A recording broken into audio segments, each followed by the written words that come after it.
नमस्कार, crime petrol Dastak में आपका स्वागत है। एक कहावत है, एक शब्द करे 100 घाव। जुबान से निकला हुआ शब्द बड़े बड़े घावों से ज्यादा घातक होता है। ये हमारे दिलो दिमाग पर गहरा असर छोड़ जाता है। इतिहास में बड़े बड़े गुनाह, बड़े बड़े अपराध केवल बेकाबू जुबान की वजह से हुए, और ये सिलसिला आज भी जारी है। शब्दों के दांत नहीं होते, लेकिन जब ये काटते तो गहरी चोट पहुंचाते हैं, और कभी कभी ये चोट इंसान की जान तक ले लेती है। जहां अच्छे शब्द, अच्छी जुबान बिगड़े हुए काम बना सकती है, वहीं ये शब्द हमारे विनाश का कारण भी बन सकती है।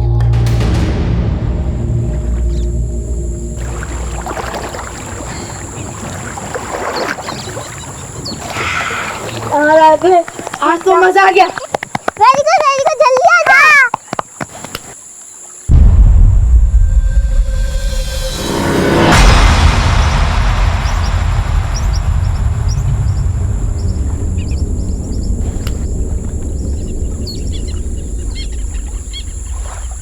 चल सपना, अब तेरी बारी। नहीं, मुझे नहीं जाना है। अगर पानी में नहीं जाएगी तो सीखेगी कैसे? हमको नहीं सीखना है। ऐसे कैसे नहीं जाएगी? हम लोग लेके चलेगा और तुझे सिखाएंगे भी। चल। नहीं भैया, अरे जब उसको नहीं जाना तो मैं जबरदस्ती क्यों कर रही हूँ? तू चुप कर, तेरी वजह से ये इतनी डरपोक हो गई है। तू चल। नहीं, उसे नहीं जाना है। नहीं पापा, रो मत। पापा को मत बोलना, प्लीज। चॉकलेट खाएगी? ये ले। अब तो पापा को नहीं बोलेगी ना? ये ले अभी। मुझे भी दो ना। तुझे नहीं दूंगा। भैया दो ना प्लीज, नहीं तो मैं पापा को बोलूंगी। ले। अब तो नहीं बोलेगी ना? चल चलते। आज तो बहुत मजा आया ना? हाँ। गिर गए थे। हाँ।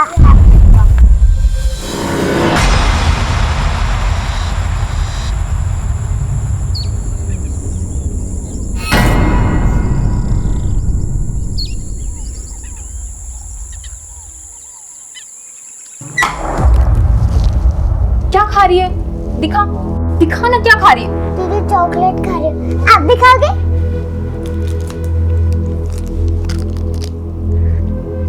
अंजू, क्या है तेरे हाथ में? क्या दिया इसने तुझे? दिखा इधर। चॉकलेट। यही सब खिला तू इसको?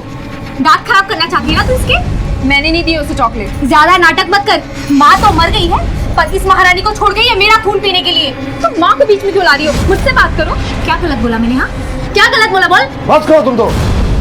क्या है, क्या होगा तुम दोनों को? 2 दिन के लिए घर आता हो तो उसमें भी सुकून नहीं है। क्यों लड़ मर रही हो तुम दोनों? दही जम गया मुंह में। अच्छा हुआ गांव से बाहर काम पकड़ लिए, नहीं तो जीना हराम हो जाता हमारा।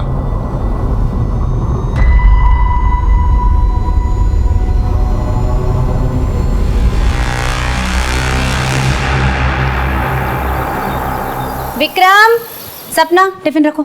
मम्मी, इसे टिफिन देने का क्या फायदा? सब तो अंजू को खिला देती है। हाँ, जैसे भैया अभय को खिला देते हैं। क्यों? अंजू से दोस्ती नहीं छोड़ी अभी तक? और बच्चे नहीं क्या स्कूल में दोस्ती के लिए? अब ये क्या कर रहे हैं? सुबह सुबह बच्चे शुरू हो गए। तुम लोग करो जल्दी। समझाओ इन्हें। चलो, स्कूल के लिए लेट हो रहा है। अच्छा ठीक है, अब से नहीं बोलूंगा पापा को। मुझे नहीं पता, तुमने अंजू के बारे में बोल दिया। मैं पापा को बोलूं क्या कि तुम नहाने जाते हो तालाब में? किसी ने सुन लिया तो घर में कंप्लेंट कर देंगे। क्या बोला तुम लोगों ने? तालाब पे गए थे? नहीं अंकल, ले गए थे हम लोग तालाब पे। झूठ मत बोलो, प्रिंसिपल मैडम को जाकर बोल दूंगा। प्लीज अंकल, प्रिंसिपल को मत बोलना ना। नहीं बोलूंगा, लेकिन तुम लोगों को हमारे लिए एक काम करना पड़ेगा।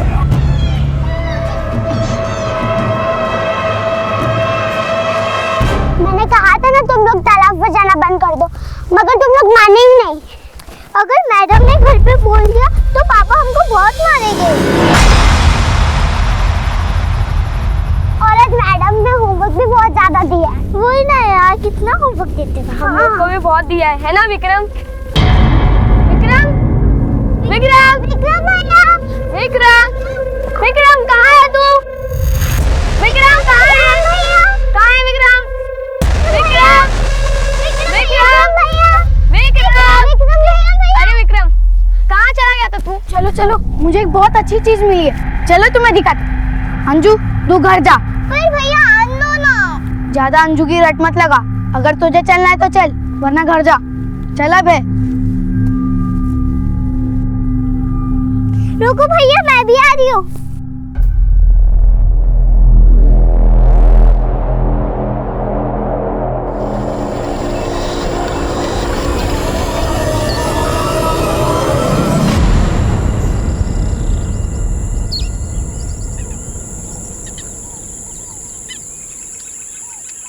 अभय आया? नहीं, रोज तो 12 बजे तक आ जाता था। हाँ, 2 बजने को आया। गांव में सब जगह ढूंढ ली पर कहीं नहीं है। ताला पर देखा? हाँ, वहाँ भी नहीं है।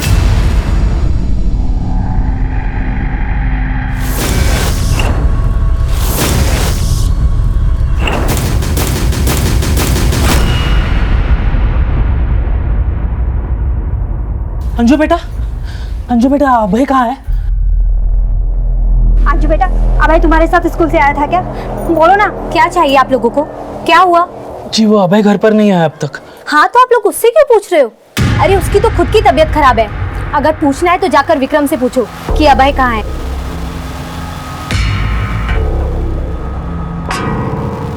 बेटा आकर, बेटा आकर। हाँ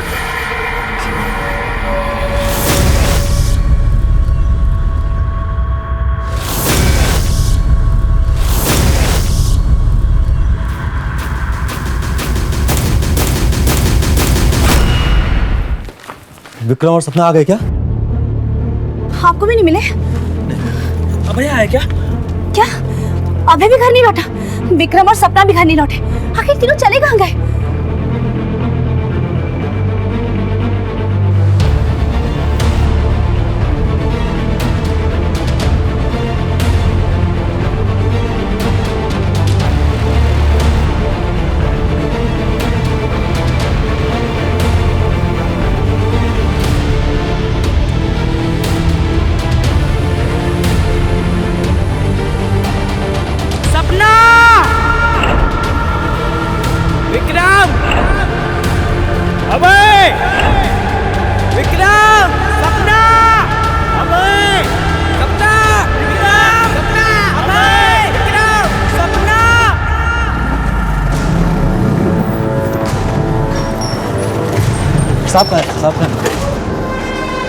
साहब नमस्ते।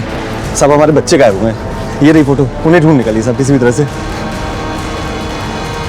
साहब 12 बजे स्कूल की छुट्टी हो जाती है, 2 बजे तक घर नहीं आए तो हमने तलाश शुरू की, हर जगह पता किया सर, स्कूल में भी फोन किया, लेकिन सबने ये बताया कि 12 बजे छुट्टी के बाद बच्चे घर के लिए निकल चुके हैं। घर में बच्चों को किसी ने डांटा था जिसकी वजह से वो घर से निकल गया, नाराज होकर अपने रिश्तेदार के घर वगैरह?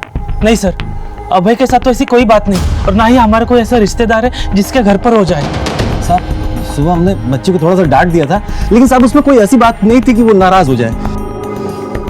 उनके दोस्तों से पूछताछ की? हाँ सर, गांव की ही कैलाश की बेटी है अंजू, वो भी उसी स्कूल में पढ़ती है, वो घर पर आ गई सर, लेकिन अब तक हमारे बच्चे नहीं आए।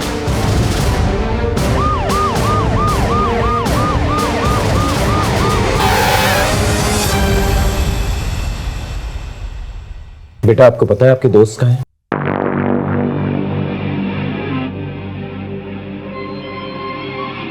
बेटा क्या आपको पता है कि आपके दोस्तों को क्या हुआ? कहाँ है वो? अंजू बेटा क्या हुआ? कुछ बोल ना अंजू।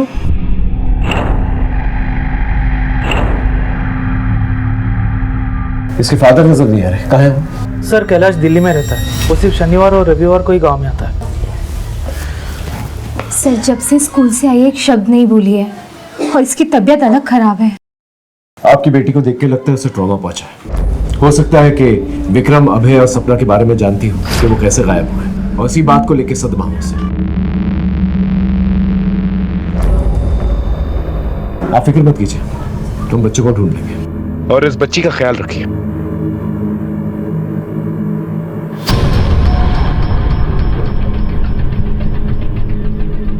मनीष, 3 बच्चों का गायब होना कोइंसिडेंस तो हो नहीं सकता। एक काम करो मनीष, इस एरिया के जितने भी हिस्ट्री शीटर्स हैं ना, उन्हें उठाकर लेके आओ, और इस गांव से स्कूल तक जितने भी रास्ते जाते हैं उन सबको सर्च करो, शायद कुछ मिल जाए। Sir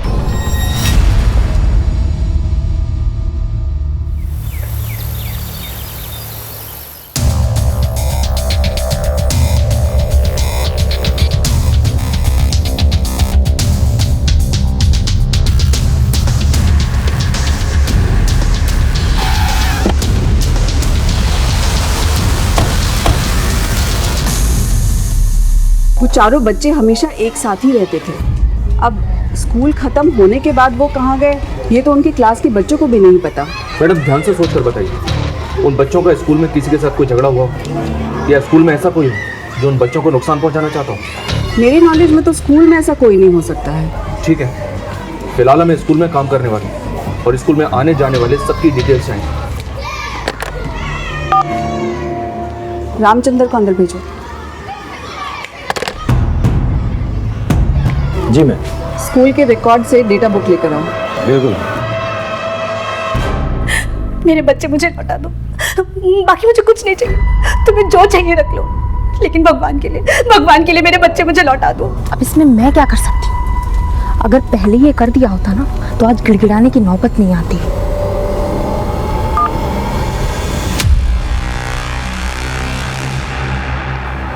sir. हाँ मनीष सर, मैं स्कूल के एम्प्लॉयज़ का बैकग्राउंड चेक कर रहा था तो पता चला कि स्कूल का प्यून रामचंद्र उन्नाव के राजस्पुर थाने का हिस्ट्री शीटर है, रिपीटेड सेक्सुअल ऑफेंडर है, 2-3 बार जेल भी जा चुका है। और सर हमें स्कूल में देखने के बाद से ही कहा बिना किसी को कुछ बताए, अभी मोबाइल भी स्विच ऑफ है उसका।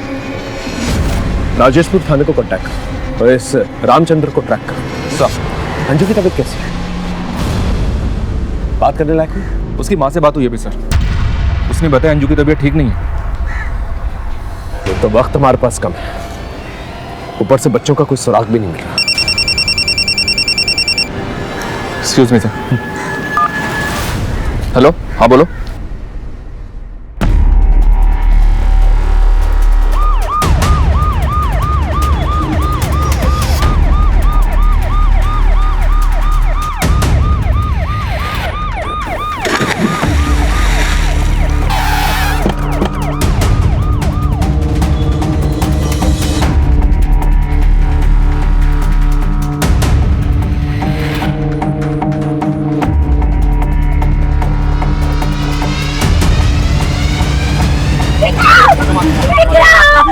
पीछे करो।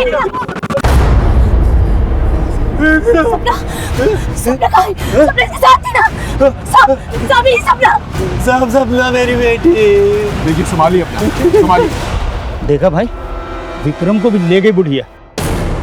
क्या बोला? कौन बुढ़िया? सर वो वही बुढ़िया जिसने विक्रम को मारा।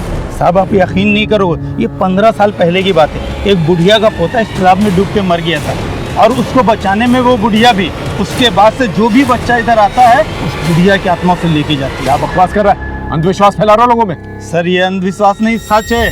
अभय और सपना भी है ना साहब, उसी बुढ़िया के पास है और उनको है ना कुछ हो गया है। इसे बहुत कुछ पता है, थाने लेके चलो इसे। साहब मैं तो बस सर शायद यहाँ बच्चे तैरने आए हों, विक्रम के डूबने के बाद डर गए हों और यहाँ से भाग गए हों, शायद इसलिए अंजू भी चुप है। अगर वजह ये है तो अब तक आप बच्चों को घर पे आ जाना चाहिए था। और अगर विक्रम की लाश पानी में मिली है तो इसका ये मतलब नहीं कि वो डूब के मरा है, वजह कुछ और भी हो सकती है। जल्द से जल्द उसकी पोस्टमार्टम रिपोर्ट निकालो। Right sir. सर बाकी बच्चों का कुछ पता नहीं चला और विक्रम के स्कूल का बैग भी नहीं मिला। ठीक है, आसपास देखो, शायद कुछ मिल जाए। Okay sir.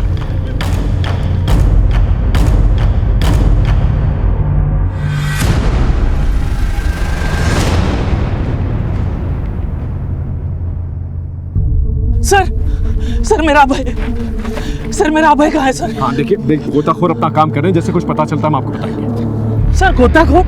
क्या बात कर रहे हो सर? मेरा अभय अच्छे तरीके से तैर सकता है, वो कैसे डूब सकता है सर? नाटक करता है तू। तेरे बेटे के चक्कर में मेरा बेटा मरा, बताओ। आराम से पीछे। हमें क्या पता सपना कहाँ है? अरे हमारा बेटा भी गायब है। गायब नहीं हुआ, तूने छुपा के रखा है उसे। तेरे बेटे के चक्कर में मेरा बेटा मरा है। अगर मेरी सपना कुछ हुआ ना, मार डालूंगा तुझे। संभालो से, पीछे लेके। ये देवेंद्र तुमको हिसाब क्यों लगा रहा? सर देवेंद्र को अभय और विक्रम का साथ पसंद नहीं था। देख जगदीश, अंतिम बार कह रहा हूँ, अपने बेटे को मेरे बेटे से दूर रख। मैं अपने बेटे को पढ़ाई करने इसलिए नहीं भेजता कि तेरा बेटा दिन भर इसे आवारागर्दी सिखाता रहे। कितनी बार बोला है तुझे, विक्रम का साथ छोड़ दे, क्यों सुनता नहीं है तू मेरी? चल विक्रम। फिर कुछ दिन तक वो लोग अलग अलग रहते थे, फिर साथ में घूमना शुरू करते थे। सर आप खुद ही बताइए, मेरा अभय भी तो गायब है। सर अब विक्रम को देखकर सर मुझे मेरे अभय के बारे में डर लग रहा है सर। ये केस मिसिंग बच्चों से शुरू हुआ था। लेकिन लाश मिलने के बाद इंक्वायरी को एक झटका लगा, क्योंकि ये केस बच्चों से जुड़ा हुआ था। हमने इंक्वायरी को एक नई दिशा दी। भले अपराध की ये कहानी गसिया गांव में लिखी जा रही थी, लेकिन इसके कुछ पन्ने दिल्ली में भी छप रहे थे।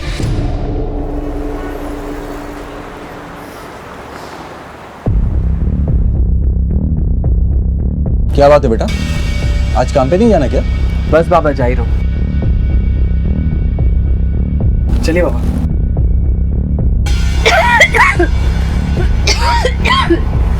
सूरज, ये ले, ठीक से जाना। अच्छा मैं चलता हूँ।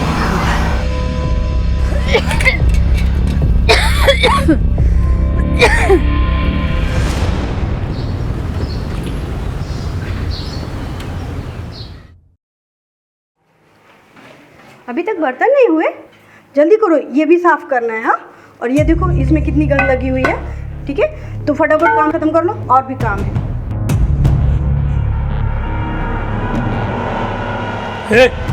ये सब क्या है? ठीक से साफ कर।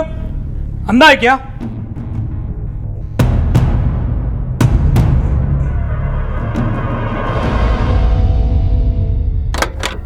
आप लंच टाइम से कर लेना। मैं तो कर लूंगा, तुम अपना ख्याल रखना। Bye bye.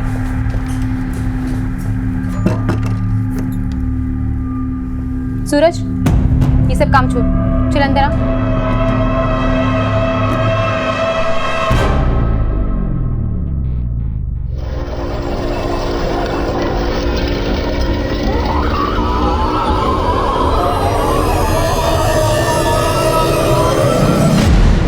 सर, मैं इस देवेंद्र के दुश्मनी के एंगल को खंगाल रहा था, तो पता चला कि कुछ ही दिन पहले इस देवेंद्र का झगड़ा हुआ था। चांद से मार देने तक की नौबत आ गई थी। किसके साथ? बलदेव। सर, ये बलदेव देवेंद्र के साथ ठेकेदारी करता था, इसी चक्कर में झगड़ा भी हुआ था। एक बात और है सर, जिस दिन बच्चे गायब हुए थे उस दिन देवेंद्र ने एक नंबर पे बात की थी, जो कि देवेंद्र के झगड़े को देखते हुए काफी अनयूजुअल है। साहब, बात सुनने को तैयार ही नहीं था देवेंद्र। दोस्त बोल बोल के पीठ पीछे छुरा भोग रहा था हमारे। साले सब 100 पैसा मैंने लगाया और टेंडर तूने तेरे नाम पर भर दिया। ए बलदेव, पैसा दिया है तूने, गुलामी नहीं लिखवाई है मेरी। जो तू कहेगा वही मैं मानूंगा। क्या पैसा वैसा चिल्ला रहा है? अभी देता हूँ, बोल कितना पैसा है? पैसे से धोखा पटेगा नहीं देवेंद्र, भुगतोगे याद रखना। जहरीले नाक के बिल में हाथ डाला तू। ए जहरीले नाक, ये जहर ना कहीं और जाके निकाल। इधर आएगा ना तो अभी फन भी कुचल के रख दूंगा। फिर फैमिली वाले टेंडर भरेंगे तेरी लाश के लिए, समझा? चल गए। देवेंद्र ने तेरी लाश का टेंडर निकाला और तूने उसके बच्चे का ही टेंडर निकाल दिया। विक्रम को मार दिया ना तूने। अब है सपना कहाँ है? सर, ऐसा कुछ नहीं किया मैंने। मैं मानता हूँ कि गुस्से में मेरा और उसका झगड़ा हुआ था, लेकिन उस झगड़े के बाद मैंने अपने रास्ते उससे अलग कर लिए थे। कौन से रास्ते पे जा रहा था जो नैना से टकरा गया? सर, ये क्या बोल रहे हैं? जिस दिन बच्चे गायब हुए थे उस दिन बातचीत हुई थी तेरी नैना के साथ। क्या बातचीत हुई थी दुश्मन की बीवी के साथ? हाँ सर, मैंने बलदेव को फोन किया था। अपने पति की तरफ से मैं माफी मांगती हूँ, लेकिन मेरे बच्चों को लौटा दीजिए। हाँ, आपका जो भी नुकसान हुआ है ना, मैं कैसे भी करके भर दूंगी, लेकिन भगवान के लिए मेरे बच्चों को लौटा दीजिए। मुझे लगा कि बलदेव देवेंद्र को सबक सिखाने के लिए सब कर रहा है, इसीलिए मैं अपने बच्चों की भीख मांग रही थी कि मेरे बच्चों को छोड़ दो, लेकिन उसने नहीं छोड़ा। मार दिया उसने मेरे बच्चे।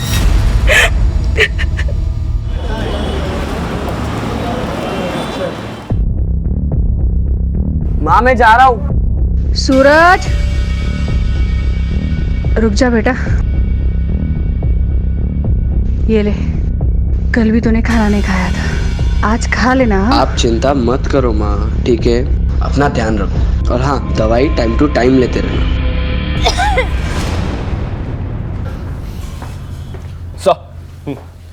सर, विक्रम की पोस्टमार्टम रिपोर्ट आ गई है। आपका शक बिल्कुल सही था। विक्रम की मौत डूबने से नहीं बल्कि गला दबाने से हुई है। और इतना ही नहीं सर, उसे मारने से पहले बेहोश करने के लिए सेडेटिव्स दिए गए थे। पहले किडनैप, फिर विक्रम की लाश का तालाब में मिली, और अब ये मर्डर। ये केस रोज नया रंग बदल रहा है। अगर हम ये मान भी लें कि ये सब कुछ माँ बाप की दुश्मनी की वजह से हुआ है, तो सोचने वाली बात यह है कि ये तीनों बच्चों को एक साथ क्यों किडनैप किया गया?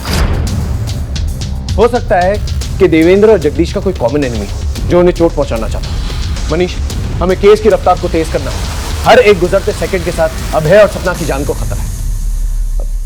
अंजू ने कुछ कहा? नहीं सर, आज सुबह ही उससे मिलने के लिए गया था, वो कुछ भी नहीं बोली, उसकी हालत वैसी की वैसी है।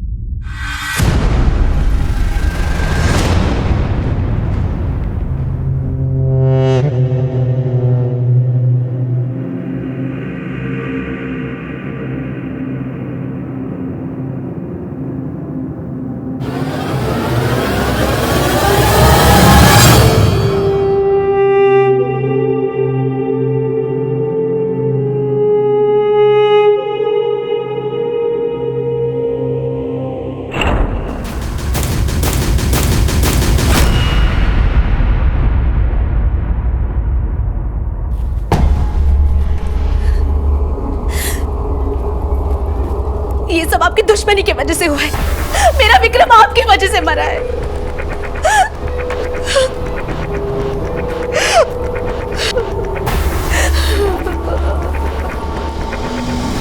देख कैलाश, मेरा बेटा मरा, तेरी बेटी को मालूम है उसके साथ क्या हुआ था? मुझे उससे एक बार बात कर लेने दे। तबीयत ठीक नहीं है उसका, बाद में आना। अरे कैलाश भैया, बात को समझिए, तो सपना की जान को खतरा है, एक बार मिलने दीजिए ना। हम बोला ना तुमसे, तबीयत ठीक नहीं है उसका। अरे जाने देना कैलाश। कैलाश समझ नहीं रहा, हमसे कुछ हो जाएगा। धमकी दे रहा है तुमको, धमकी दे रहा है। चल यहाँ से, हम भी देखते हैं कैसे मिलता तू अन्नू से। अब पता चलेगा तुमको औलाद का दुख क्या होता है। पुकार कैलाश, सपना को कुछ हुआ ना, मार डालूंगा तुझे। बात नहीं। चलो अंदर। अरे चलो ना। सरू कैलाश हमको अंजू से मिलने नहीं दे रहा है और आप भी अंजू के बोलने का वेट कर रहे हैं। तब तक सपना को कुछ हो गया सर, तब क्या होगा? वो तो चाहता ही कि हम तड़पे हैं। वो क्यों ऐसा चाहेगा? सर बदला ले रहा अपनी बेटी का। उसकी बेटी खुशी की शादी हमने शाम से करवाई थी, लेकिन शाम नालायक निकला। भाई समझ, श्याम दिखा दी अपनी औकात। साले गांव की पंचायत में तेरी एक हड्डी टूटेगी। शादी के पहले तो बड़ा सीधा बनता था। ओ ससुर जी, तुम्हारी बेटी ने कोई हूर की परी नहीं है जो इसके लिए मैं खुद को बदलूंगा। मैं हमेशा से ऐसा ही था और ऐसा ही रहूंगा मैं। और मैं कुछ झूठ वूठ नहीं बोल रहा। कोई झूठ बोल रहा है ना तो ये बोल रहा है। सर शादी के मामले में तो सब लोग थोड़ा बहुत सच झूठ बोलते ही हैं सर। हमने तो घर बसाने के लिए सिर्फ श्याम की बुराई छुपा ली थी, सोचा था सुधर जाएगा, लेकिन सर हमको भी यही लगता है कि कैलाश से सब कुछ किया है। सर खुशी का बदला ले रहा है वो। हमारे जीजा जी का सीधा पनीर पे भारी पड़ गया। हमारी बहन का घर उजाड़ दिया सर, वरना आपने सोचिए काहे नहीं बात करने दे रहा है वो अंजू से। सर ये बात पक्का है, अंजू ने कैलाश को ये सब करते हुए देखा है, इसीलिए डरी सहमी है और इसी कारण से उससे मिलने नहीं दे रहा आपको कैलाश। झूठ बोल रहा है साला। उस कुत्ते ने जानबूझ के हमारी बेटी को खड्डे में ढकेला उस नशेड़ी श्याम के साथ। उसने पूरी बात नहीं बताई आपको। देख श्याम, ये शादी का मामला है, कोई मजाक नहीं है कि जब जी में आया छोड़ दिया। तुम मुफ्त में नहीं करवाई थी शादी, पैसा और काम दोनों दिया था इसे, तब जाके करवाइए शादी।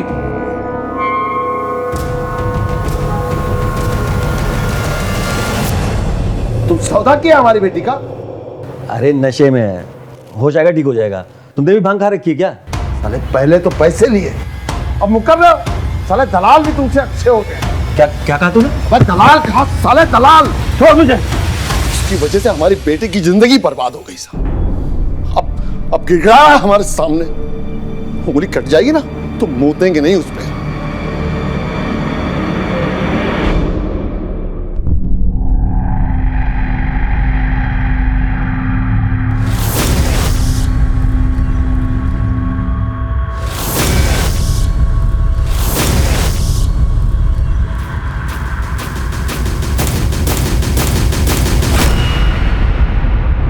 देवेंद्र की बेटी सपना गायब है, कैलाश की बेटी अंजू कुछ बोल नहीं रही है और ये दोनों के दोनों एक दूसरे को ब्लेम कर रहे हैं। मुझे तो दोनों के दोनों फ्रॉड लगते हैं। इन दोनों के बैकग्राउंड चेक करो। लेकिन सर गायब तो अभय भी है। हो सकता है अभय सिर्फ इसलिए गायब क्योंकि मौका वारदात में वो विक्रम और सपना के साथ था और उस वक्त क्या हुआ था इसका जवाब सिर्फ अंजू ही दे सकती है।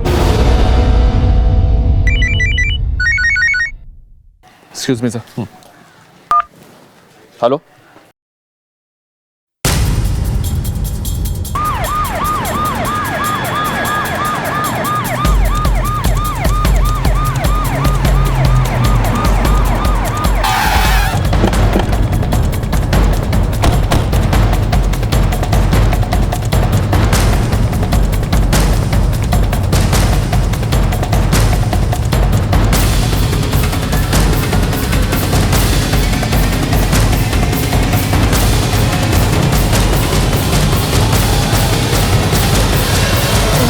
दिया रे, हमारी बच्ची को मार दिया रे।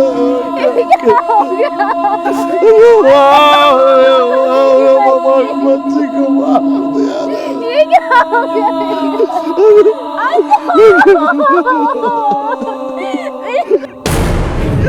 मार दिया रे, हमारी बच्ची को मार दिया। कभी सुकून मिल गया तुमको हमारी बेटी को मार के। क्या मारा हमारी बेटी को? अपनी बेटी को अपने से मारता है, मुझे फंसा रहा है। पगला गया उसका। वो क्या मारेगा अपनी बिटिया को? ये खुद अंजू को मारा है ताकि इसकी पोल ना खुल जाए। वरना मार के टांग दूंगा। यहाँ पर किसी ने कुछ देखा? नहीं साहब, नहीं देखा। आप लोगों ने कुछ देखा? कमाल, एक छोटी सी बच्ची को घर से उठाकर लेकर जाते हैं, उसको मारकर यहाँ फेंक देते हैं और किसी को कुछ नहीं दिखा। साहब खुद को कैसे देख सकता है कोई? तूने मारा ना बुढ़िया के नाम पर, उठा के लेके जाओ और तब तक मारना इसे जब तक इसे बुढ़ापा याद नहीं आता, ठीक है?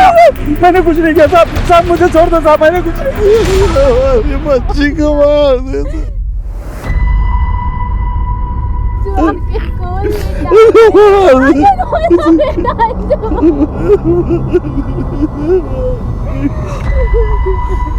अंजू,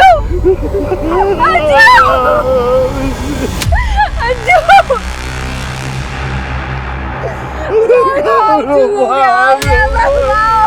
ये कौन?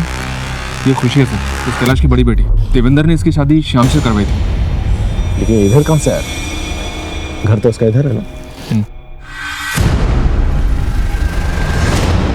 इस खुशी के बारे में पता करो ये कहां से आ रही थी और ये दोनों परिवारों की कुंडली निकालो। केस है कुछ और बनाया कुछ और जा रहा है। और ये गांव वाले कोई ना कोई खिचड़ी जरूर बना रहे हैं उस बुढ़िया के नाम पर। कष्ट बढ़ाओ गांव के अंदर।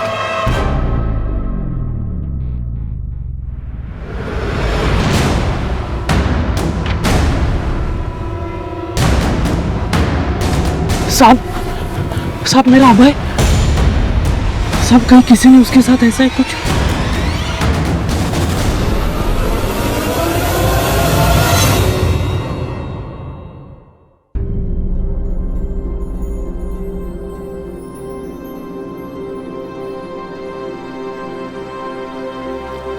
क्या हुआ? यहाँ क्या कर रही हो तुम? सूरज रात से घर नहीं आया, उसका फोन भी नहीं लग रहा है। क्या? The number you are trying to call is currently switched off. Phone तो बंद जा रहा है। साहब सूरज घरों में काम करता था। कल किसके घर काम करने गया था? ये तो नहीं बताया उसने। उसका मोबाइल नंबर सर? जी साहब। शुक्ला, उसका मोबाइल नंबर लो और सारी डिटेल्स निकलवाओ। सब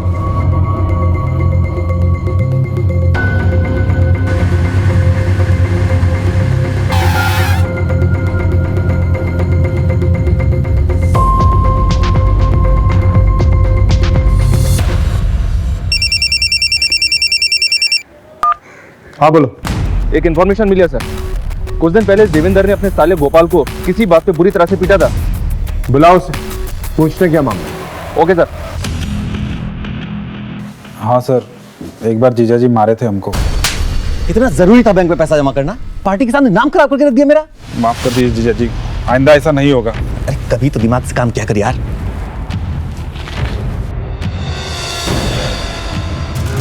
साहब गलती हमारा ही था, दोस्तों के साथ पीने बैठ गए थे और वहीं सारा पैसा खर्च दिया।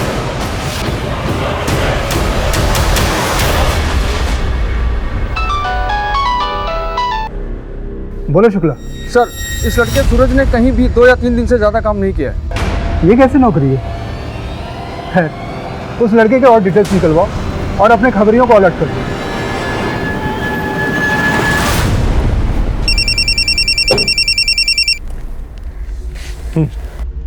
सर स्कूल के प्यून रामचंद्र का पता चल गया है। बोल, स्कूल से गायब हुए बच्चों के बारे में क्या जानता है तू? बोल। साहब मैं कुछ नहीं जानता साहब। तो फिर स्कूल से फरार क्यों हुआ था? साहब मैं उस दिन अपने दोस्त को लूट कर निकला था, तो मुझे लगा आप लोग उसी की केस के सिलसिले में मुझे उठाने के लिए आए, इसलिए मैं वहां से भागा था साहब। साहब बच्चे जाते हैं तालाब पर, तो मैं उन्हें सिर्फ डरा धमका कर 10-20 रुपया लेता हूँ अपने बीड़ी तंबाकू के खर्च के लिए। बाकी साहब मैं ये सब काम नहीं करता हूँ। साहब आपको यकीन ना हो तो मेरे मामा को फोन करके पूछ लिए, मैं नहीं पता साहब। सर हाँ मनीष, स्कूल का प्यून रामचंद्र में लखनऊ में मिल गया था। यहाँ लाकर उसकी जमकर तोड़ाई की। क्या बोला? कुछ नहीं सर, एक ही बात पर अड़ा है कि वो बच्चों के बारे में कुछ नहीं जानता। उसका कहना है कि वो अपने मामा के घर पर ही था। हालांकि अपने ऊपर लगे लूट के सारे इल्जाम उसने कबूल कर लिए। ठीक है, उसके मामा के घर से क्रॉस चेक करो और जिस थाने में उसका केस चल रहा है उन्हें इन्फॉर्म करो। Okay sir.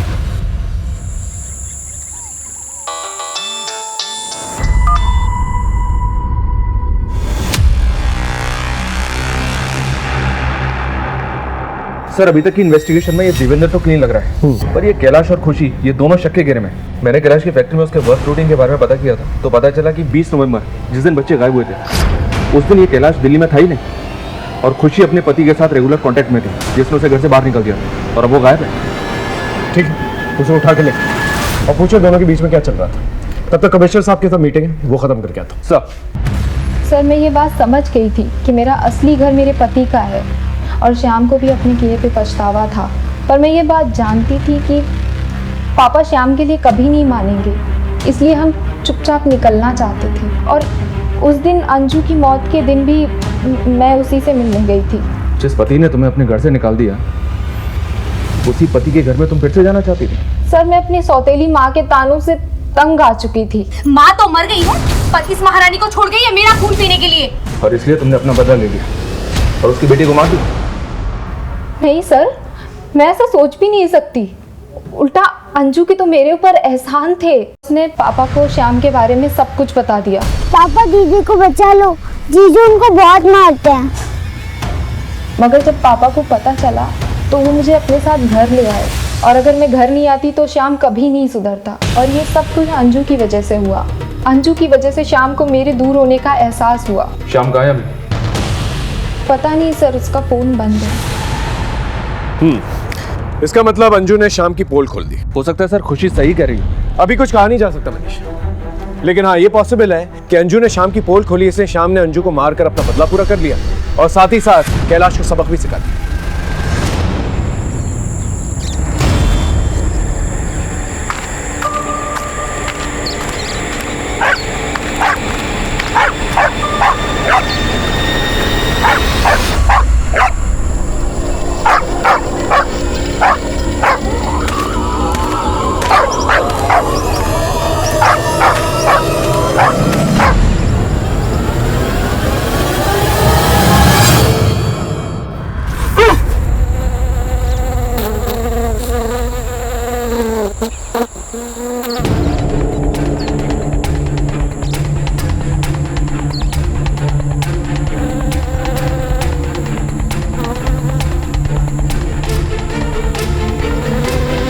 मैंने बार बार बोला था उस कैलाश के बारे में आपको, ले लिया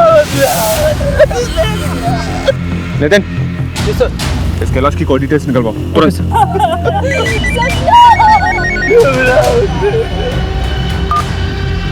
हेलो सर, शाम का पता चल गया है।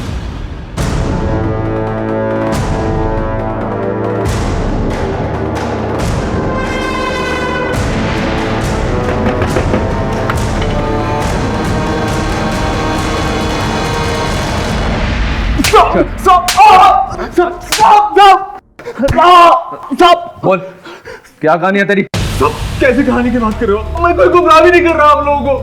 मैं तो काम से बाहर गया था और मेरा मोबाइल पानी में गिर गया था। अंजू ने तेरा पर्दाफाश किया तो तूने अंजू को ही मार दिया है, और कैलाश से बदला भी ले लिया। क्यों? साहब मैं किसी को मारूंगा क्यों? और सर अगर मैंने मारा होता तो क्या मैं आपको घर पे ऐसे मिलता? साहब अभी आपको यकीन नहीं हो तो आप मेरे कंपनी में फोन करके पूछ सकते हैं, मैं उनके काम से ही बाहर गया था। इसको अंदर ही रखो और अच्छी तरह से तोड़।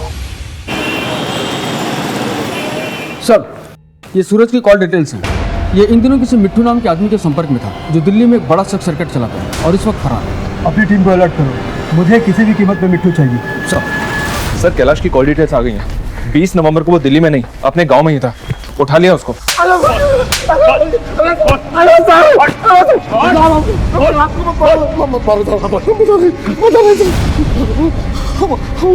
गाँव आए थे साहब, लेकिन हम अपने घर नहीं गए थे क्योंकि हमारे घर में बहुत अशांति रहती है साहब। हमारी बीवी और बेटी बहुत लड़ते हैं साहब। तुम माँ को बीच में क्यों ला रही हो? मुझसे बात करो। क्या गलत बोला? बोल। बात करो तुम तो। इसलिए हमको बहुत टेंशन होता है साहब। तो हम वो औरत के घर जाते हैं सर। इसलिए अपनी बेटी का घर बचाने का ढोंग कर रहा था कि तेरा दामाद जो है तेरी बेटी का ख्याल नहीं रखता, और तू खुद क्या मिसाल कायम कर रहा अपनी बेटी के लिए। साहब हमें एक बार फिर से कह दें साहब, इस सब देवेंद्र किया है साहब। चुप! तू हमें बताएगा कि गुनाह किसने किया किसने नहीं। बंद करो साहब, हम क्या कह रहे हैं साहब? ये केस यहाँ मुरादनगर थाने में हमारे लिए मुश्किलें पैदा कर रहा था, ऊपर से हम पर दबाव भी बना हुआ था। मुजरिम को अक्सर ये लगता है कि वो गुनाह करके निकल जाएंगे और पुलिस वाले उनका कुछ भी नहीं बिगाड़ पाएंगे, लेकिन वो ये भूल जाते हैं मुजरिम एक हो या टोली, कानून का हर एक सिपाही उन पर नजर रखा हुआ है। उनकी किस्मत उनका साथ जरूर देती है, लेकिन किस्मत तो किस्मत है, किस्मत हमारा भी साथ देती है।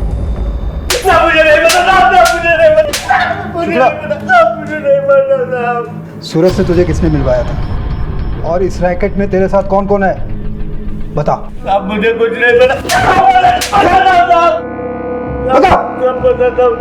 मैं ही बेचता था।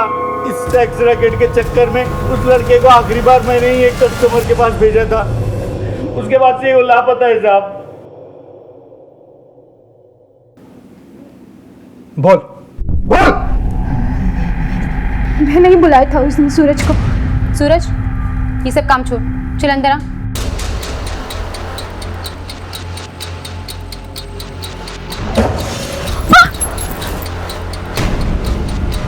क्या हो रहा है?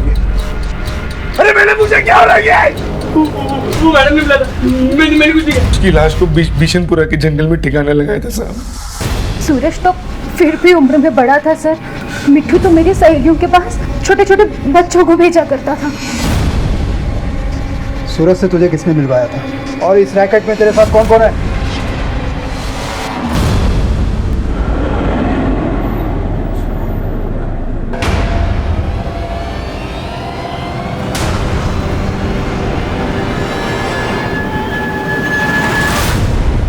अब मामला साफ हो रहा है मनीष। दिल्ली में इन बच्चों को सेक्स रैकेट के लिए सप्लाई किया जा रहा है, और जाहिर सी बात है जान पहचान वाले बच्चे इजी टारगेट्स होते हैं ऐसे लोगों के लिए। मुजरिम ने पहले इन पर नजर रखी होगी,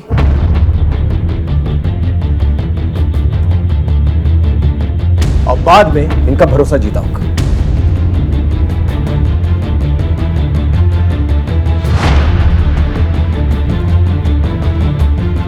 विक्रम 2 मिनट, चलो चलो, मुझे एक बहुत अच्छी चीज मिली है।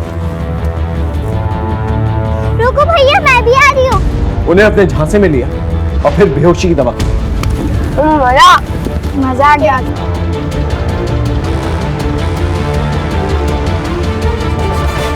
अगर ये ट्रैफिकिंग का ही मामला है सर, तो वो लोग बच्चों को लेकर क्यों नहीं गए, उन्हें मार क्यों डाला? ऐसा हुआ होगा कि मुजरिम ने बेहोशी वाली चॉकलेट सभी बच्चों को दी है। तीनों बच्चों ने खाई सिवाय अंजू, इसलिए अंजू इस जुर्म की चश्मदीद गवाह बनी।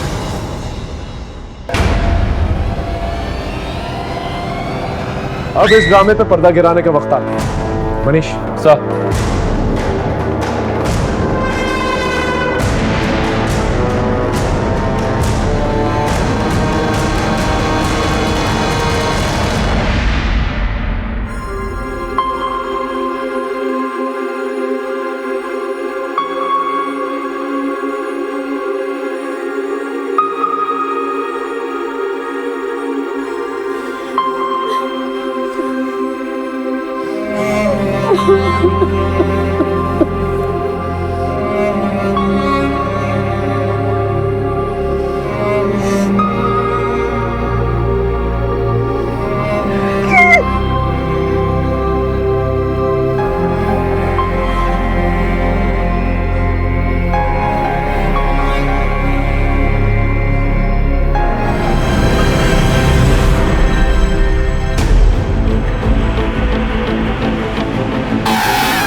नहीं साहब, मारे मत साहब, मारे मत साहब, मनीष बोल।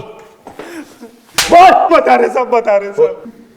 साहब हम अपनी पत्नी छाया से बहुत प्यार करते थे, लेकिन काम धंधा ना होने की वजह से वो हमको छोड़ के जा रही थी, लेकिन हमको पूरा उम्मीद था कि हमारा जीजा हमारी मदद करेगा साहब, लेकिन सही किया तुमने, बिल्कुल सही किया। जब तुम इसे छोड़ के जाओगी इसे अकल आएगी, ये कमाना शुरू करेगा।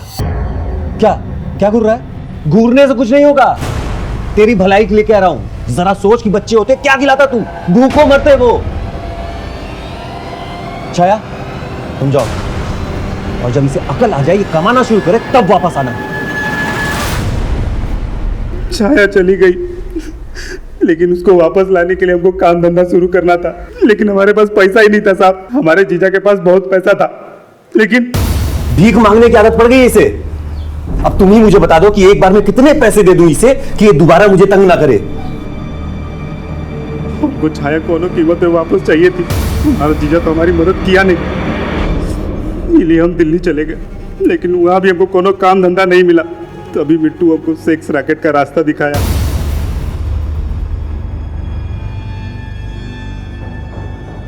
पैसा तो हमने बहुत कमाया साहब, लेकिन उसके साथ ही साथ एड्स जैसा बीमारी भी कमा लिए, और उसके बाद छाया के आने की कोई उम्मीद ही नहीं बची। और उस मोड़ पर जीजा हमारी मदद कर सकता था, जब हम अपनी जिंदगी में गलत कदम उठाए। लेकिन मदद करना तो दूर, उल्टा कदम कदम पे वो हमारी बेइज्जती करता था। तभी हमने फैसला लिया कि जिस तरह छाया हमारी जिंदगी से दूर चली गई, उसी तरह हम उसकी जिंदगी से भी उसकी कीमती चीज दूर कर देंगे। तभी हम एक प्लान बनाए और उसके बच्चों पे नजर रखना शुरू कर दिए। उस दिन तो अंजू जंगल से बच के भाग गई। इन सारी कई भी बातों के लिए जिम्मेदार तो अपने जीजा जी को ठहरा रहा है। उन सारी बातों का जिम्मेदार तो खुद है। भले उसने जो कुछ भी कहा तुझे पसंद नहीं आया, लेकिन उसने जो कुछ भी कहा बिल्कुल सही था। तेरी वजह से सिर्फ एक नहीं बल्कि 4-4 घरों में अंधेरा हुआ। अब सारी जिंदगी अंधेरे में गुजार।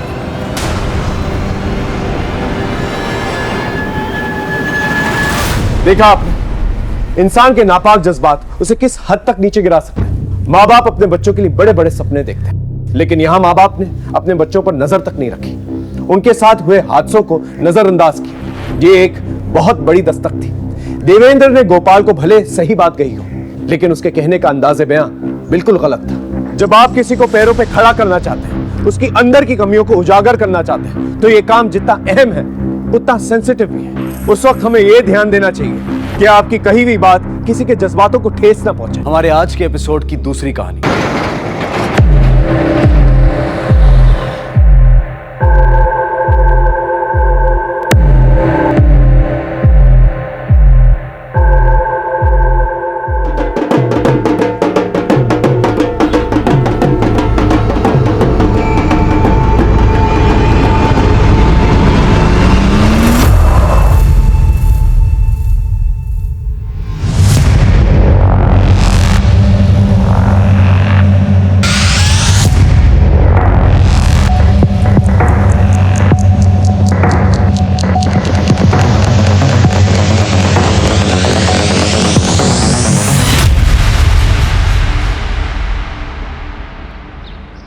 नमस्कार, मैं senior inspector Abhimanyu Jindal crime petrol Dastak में आप सभी का स्वागत करता हूं। मांग और पूर्ति का अंतर किसी भी सामान की कीमत तय करता है। आप सोच रहे होंगे कि इस अर्थशास्त्र का इस केस से क्या वास्ता। असल में इस केस का वास्ता ऐसी बहुत सी बातों से था जो आपको देखने और सुनने में अजीब लग सकती हैं। यह केस हरियाणा बॉर्डर पर बसे राजस्थान के एक नारनौल कस्बे का था, जब मेरी पोस्टिंग वहां प्रताप बाग पुलिस स्टेशन में हुई थी।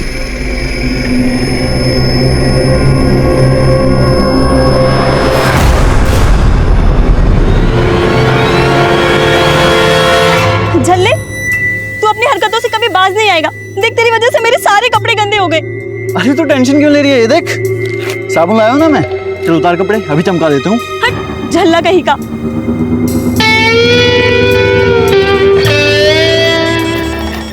नीतू मजाक कर रहा था यार मैं। तो अब मैं तुझसे मंडप में ही मिलूंगी। हिम्मत है तो लेकर आ बारात। नीतू लेकिन रुक तो। शंभू, आज तुझे एक ऐसी खुशखबरी सुनाऊंगा कि खुशी के मारे तू भी सूर्य नमस्कार करने लगेगा। अरे ऐसा क्या धमाका कर दिया? एक मिनट होल्ड कर, कोई गेट पर है।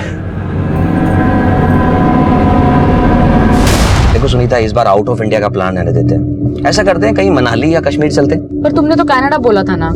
देखो लेकिन कनाडा घूमने के लिए कम से कम 1 महीने का वक्त चाहिए और मुझे ऑफिस से केवल 7 दिन मिलने वाले हैं। अच्छा ठीक है, आगे मार्केट में रोकना, मुझे सब्जी खरीदनी। थैंक यू, अभी रोकता हूं। राम भैया स्माइल कर दीजिए, स्माइल कर दे थोड़ी। हाँ ये हुई ना बात। हाँ पापा की फोटो दिखाना। देखो कैसी है? बहुत अच्छी है। ये देखिए माँ जी। हाँ। कैसी फोटो? बहुत अच्छी है। ये फोटो देख के तो लड़की एकदम पसंद कर लेगी। बिल्कुल। हमारी होने वाली मम्मी की भी तो फोटो बताओ। अरे शादी से पहले बच्चे लोग मम्मी को नहीं देखते। आज तो क्या हुआ, तो अगरात वाले दिन देख लूंगी।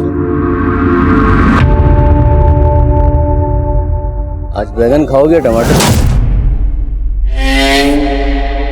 ए, कौन है बे तू? बता दूं कौन?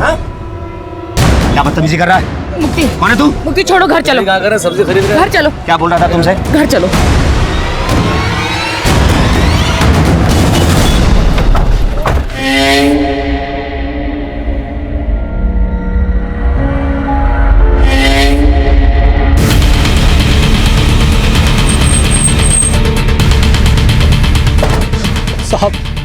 साहब मेरे बड़े भाई भानु को किस...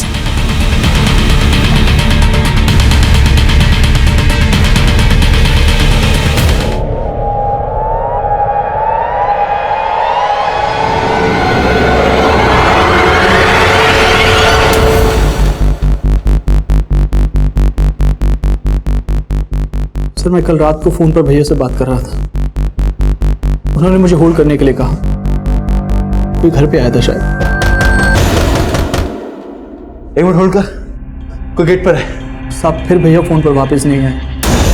तुम कहना चाहते हो कि रात को जो भानु से मिलने आया था उसी ने भानु को मार डाला? और कौन हो सकता है वो?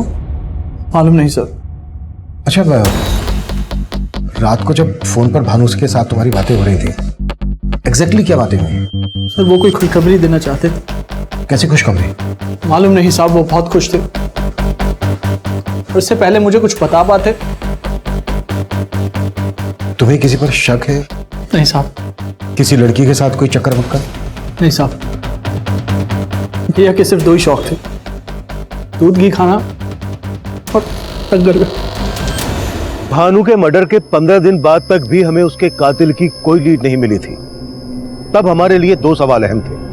पहला, भानु के मर्डर का मोटिव क्या था, और दूसरा, भानु उस रात अपने छोटे भाई बिशंबर को क्या खुशखबरी देने वाला था। और अब हमें एक साथ कई बुरी खबरें मिलने वाली थी।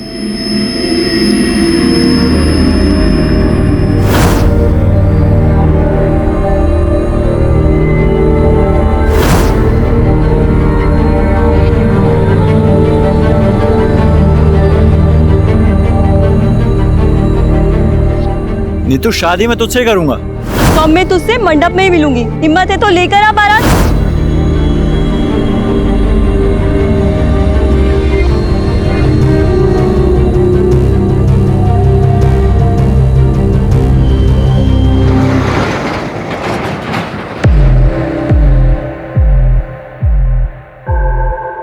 आप जिस नंबर को डायल कर रहे हैं वो इस समय स्विच्ड ऑफ है।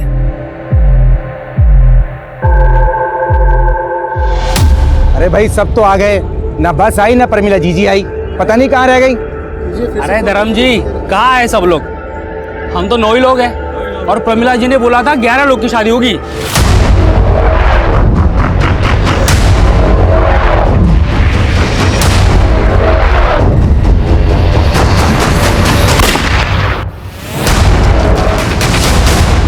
शादी का सीजन आता है तो पूरा दिल्ली एनसीआर चमचमा उठता है और आज तो सिर्फ दिल्ली और एनसीआर में ही रिकॉर्ड तोड़ शादियां हैं। जी हाँ, आज दिल्ली एनसीआर में अलग अलग जगहों पर 520 शादियां हैं और हमारा अगला गाना इसी थीम पे।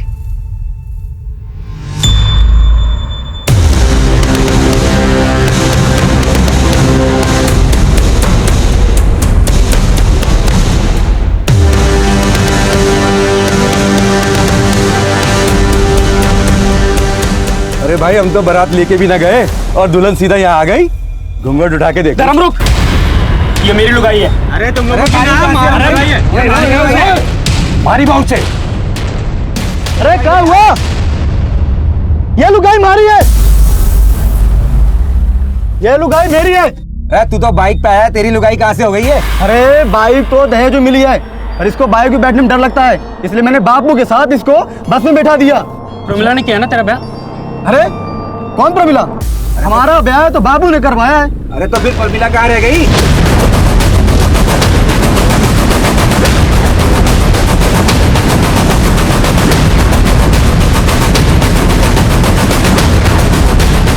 इनको जहाँ पे देखा गया था वहाँ जाके पता कराओ। सर बॉडी पोस्टमार्टम के लिए भिजवाओ। सर और कुछ जानते हैं इनके बारे में? नहीं।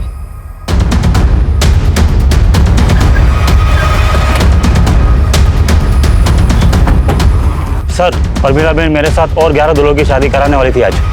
11 दूल्हों की शादी? हाँ सर, 11 दूल्हों की शादी। परमिला जीजी ने हमें बोला था कि वो हमें बस से नोएडा लेके जाने वाली है, जहाँ रात को हमारी शादी है सर।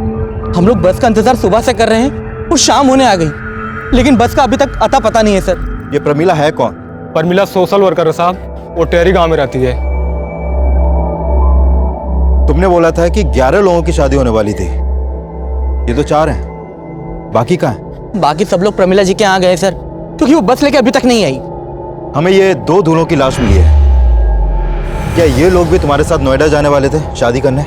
हाँ सर, ये लोग तो हमारे साथ ही जाने वाले थे, पर ये लोग बस स्टॉप तक तो पहुंचे ही नहीं सर। हमें इन दोनों दूल्हों का एड्रेस बताओ। और ये प्रमिला कहाँ रहती है? दादी पापा मम्मा को लेकर घर कब आएंगे?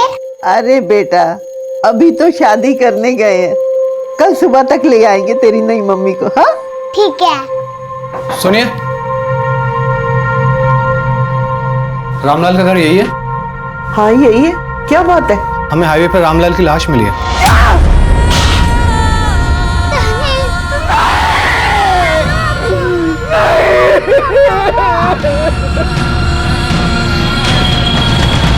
देखा, मैंने कहा था ना, परमिला हम सबको लूट के भाग गई। अब हमारी शादी कैसे होगी? अरे कोई बताएगा? मारो छोरो आ जाए, कहाँ गए? तू क्या आजा आजा लगा रखा है बे? वहाँ नोएडा में हमारी दुल्हन हमें राह देख रही होगी, यहाँ प्रमिला नहीं मिल रही, तुझे आजा की पड़ी है। अरे पड़ेगी क्यों ना, हमारा छोरा आया जाए यार। कहाँ गए हो, कोई बता दो। आप में से कोई से जानता है? हाँ साहब, ये तो हमारा छोरा है साहब। पर ये क्यों हो गया साहब? इसकी लाश मिली है हमें हाईवे पे। हमारे छोरे आ जाए साहब। इसके साथ हमें एक रामलाल नाम के आदमी की भी लाश मिली है। साहब रामलाल तो हमारे साथ नोएडा आने वाला था, ये क्या हो रहा है साहब? यही तो हम भी जानना चाहते हैं कि हो क्या रहा है। देखो सब कुछ हमें बताओ, ये सामूहिक विवाह का चक्कर क्या है?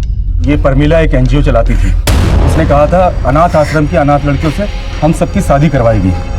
हमसे पैसे लिए, हमारे से 40,000 रुपए लिए साहब। क्या 40,000? साहब मुझसे 60,000 रुपए लिए थे उसने। साहब मैंने तो अपना पूरा खेत बेच के उसे 75,000 रुपए दिए थे। सर मैंने भी तो साहब ढूंढो उसको। आज आप मतलब हमारे पैसे लेके चंपट हो गई वो।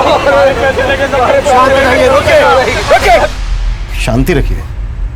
हमें बताइए कि प्रमिला यहाँ अकेले रहती थी? नहीं साहब, प्रमिला यहाँ अपने बेटे और चचेरे भाई गुल्लू के साथ रहती थी। प्रमिला का बेटा भी था, फिर तो पति भी होगा। साहब वो विधवा थी साहब, उसने और गुल्लू ने हमसे शादी के फॉर्म भरवाए और 100 रुपए भी लिए थे फॉर्म के।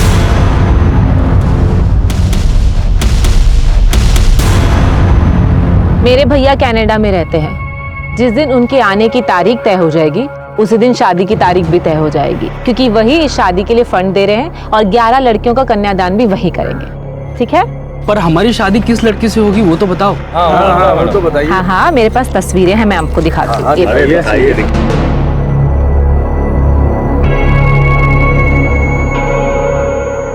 मैं तो इससे शादी करूंगा। अरे भाई ये तो मेरी लुगाई है। अरे नाम में क्या रखा है, ये तो हमारी लुगाई बनेगी। पहले मैंने देखा इसको। पागल हो गया। ये शादी एक सामूहिक शादी ही नहीं, स्वयंवर भी है। लड़की अपना वर खुद चुनेगी, वो एक एक के पास जाएगी और अपना वर चुनेगी और उसी के साथ उसकी शादी होगी। अरे साहब ये सब छोड़िए, पहले परमिला को ढूंढिए, उसने हम सबकी शादी का सपना तोड़ दिया। बस।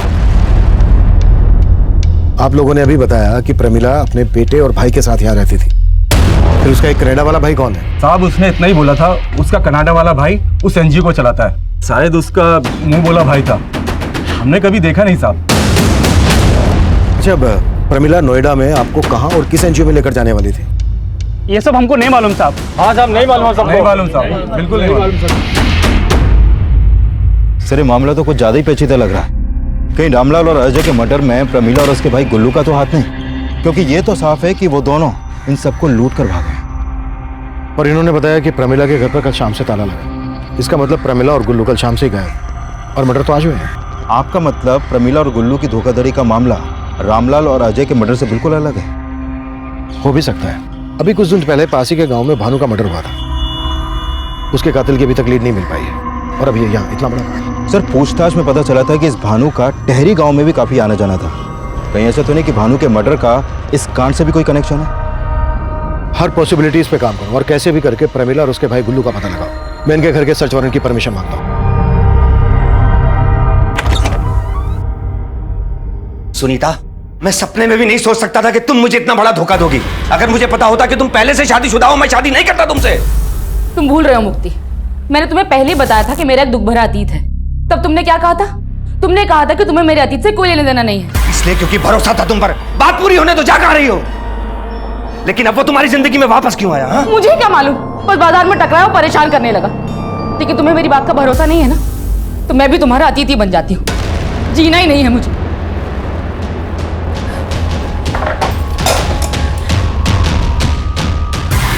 सुनीता, पागल हो गई हो? छोड़ो इसे, मैं कहता हूं। क्या कर रही थी तुम ये? मैं कभी उसके बारे में बात नहीं करूंगा, मैं प्रॉमिस करता हूं। तुम प्लीज ये सब दोबारा मत करना। I am sorry.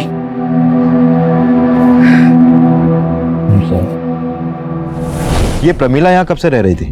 साहब, वो पिछले 6 महीने से यहाँ पे किराए पे रह रही थी। बहुत ही नेक औरत थी। नेक औरत? लेकिन जिन दूल्हों की वो शादी करवाने वाली थी वो तो उसके बारे में कुछ और ही बोल रहे हैं। उनका तो नहीं मालूम साहब, पर प्रमिला सच में एक समाज सेविका थी। नाम क्या है तुम्हारा? हिमराज। हेमराज। ये क्या कर रहे हो आप? ये मेरा बेटा है। और आप कौन हो?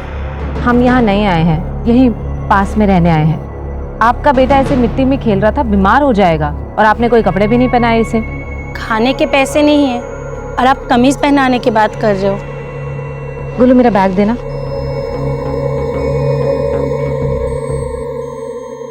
ये लो, ये पहना दो इसे। साहब, प्रमिला में ना हमें कभी कोई खोट नजर आई, ना ही उसका भाई गुल्लू में। सुना है प्रमिला के एक मुंह बोला भाई भी है जो कनाडा में रहता है। उसके बारे में कुछ मालूम है तुम्हें? प्रमिला दीदी से उनके कनाडा वाले भाई के बारे में सुना तो था, पर वो कभी यहाँ पर आया नहीं। मम्मी चाहिए मुझे। क्या मम्मी मम्मी लगा रखा है? मैं तेरी माँ हूँ। जो मम्मी के बात सुना। मम्मी। सर, मैंने गुल्लू और प्रमिला दोनों के कॉल रिकॉर्ड चेक किए। सर, इन दोनों का फोन रामलाल और अजय के मर्डर से एक दिन पहले बंद हो गया था। सर, इसका मतलब ये निकलता है कि ये दोनों सबके साथ धोखाधड़ी करके रामलाल और अजय को मार के कहीं पर फरार हो गए। इनकी कॉल रिकॉर्ड्स में किसी कनाडा वाले भैया या एनजीओ का नंबर मिला? नहीं सर, ऐसा तो कोई नंबर नहीं मिला, लेकिन हैरानी की बात तो यह है कि पूछताछ में सब लोग प्रमिला के बारे में अच्छा ही बोल रहे हैं, यहाँ तक कि रामलाल और अजय की फैमिली भी। जरूर इन्होंने अच्छा दिखने का नाटक किया होगा ताकि ये दूल्हों को ठग सके। अब सवाल यह है कि अगर इनका मोटिव धोखा देना ही था तो फिर अजय और रामलाल के मर्डर का इन लोगों के गायब होने से क्या कनेक्शन हो सकता है? सर, अजय और रामलाल की पोस्टमार्टम रिपोर्ट, दोनों को देसी राइफल से शूट किया गया, लेकिन अजय की बॉडी पे कुछ गंभीर चोटों के निशान भी मिले हैं। और एक बात और सर, अजय की कुछ दिन पहले नसबंदी भी की गई थी। नसबंदी?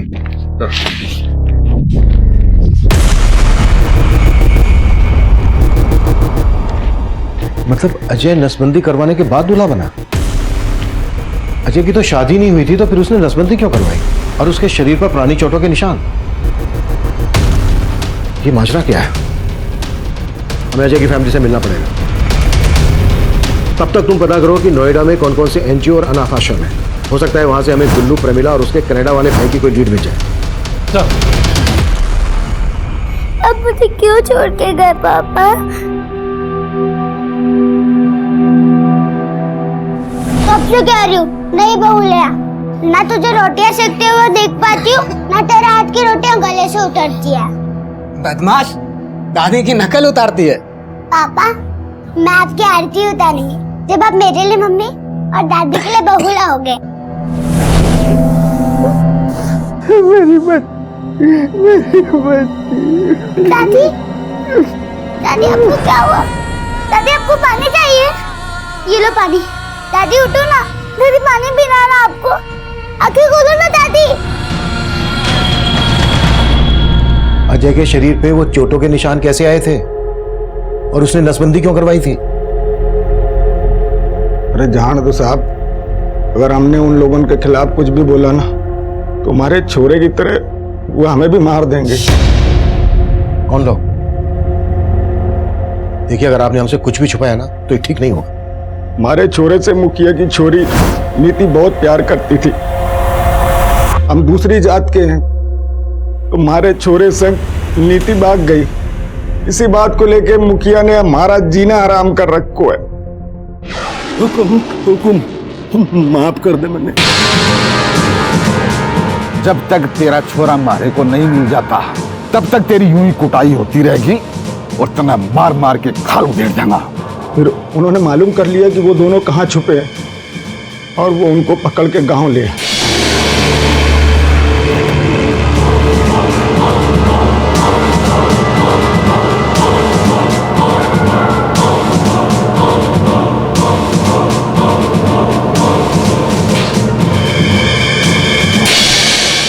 तै मेरी छोरी ने अपवित्र कर दी है।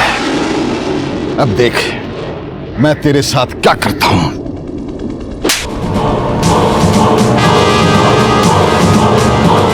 मुखिया जी, इतनी कुटाई होगी कि फेंका हो तो काट फेंक उछाड़ ले। नहीं, अगर इसको मारा तो पुलिस को हम पे शक हो जाएगा कि इसको हमने मारा है। इसकी नसबंदी करवा दो, जिसे कोई भी लड़की का पिता इसके साथ अपनी बेटी का ब्याह कभी ना करे। तो आपको लगता है कि अजय को मुखिया ने मरवाया?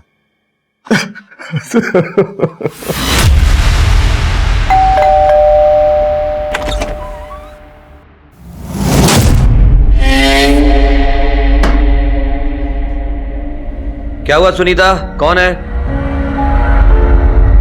अब इतने भी गैर नहीं है। अच्छा, उस दिन जो हो ना उसके लिए सॉरी। अब अंदर आने के लिए नहीं कहोगे?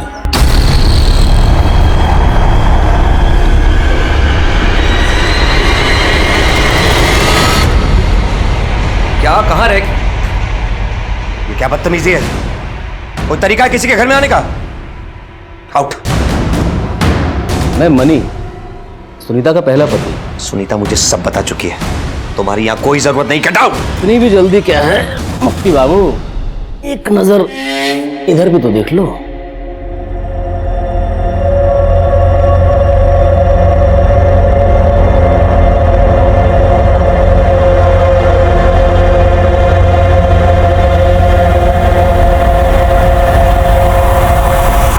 तो अब करें मुद्दे की बात।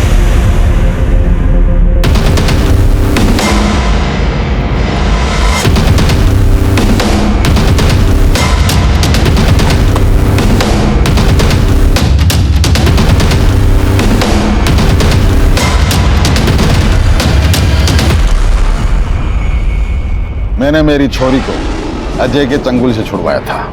मानता हूं कि मैंने 2-4 डंडे भी मारे, पर अब अजय के मर्डर से मेरा कोई लेना देना नहीं है। आपने अजय को सिर्फ पीटा ही नहीं था, बल्कि उसकी नसबंदी भी करवाई थी।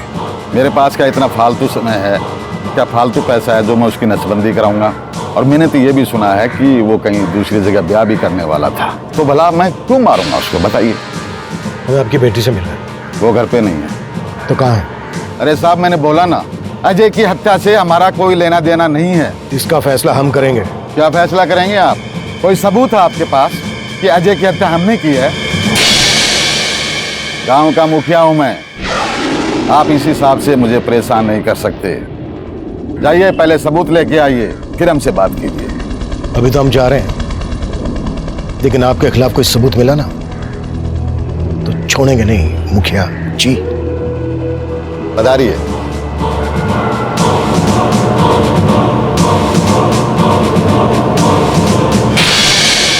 सर, इस मुखिया के तेवर ठीक नहीं लग रहे। ये अजय का परिवार को सबक सिखाना चाहता था। हो सकता है कि इसे पता चल गया हो कि अजय कहीं और शादी करने वाला था और फिर इसने अजय से अपना गुस्सा निकाला। मर्डर तो रामलाल का भी हुआ है। रामलाल के मर्डर के पीछे मुखिया का क्या मोटिव हो सकता है? इस केस को समझने के लिए हमें प्रमिला और प्रमिला के भाई गुल्लू के गायब होने की कहानी भी समझनी पड़ेगी, और प्रमिला के मुंह बोले भाई जो कनाडा में रहता है उसका चक्कर भी। प्रमिला के घर के सर्च वारंट का क्या स्टेटस है? सर 2 दिन से कोर्ट बंद था, आज मिल जाएगा। गुड।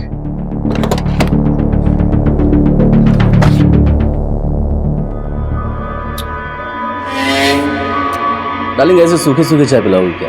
जाओ भाई अपना वो फेवरेट वाला वो मसाले वाला काजू लेकर आओ। आखिर तुम चाहते क्या? पहले ये बता।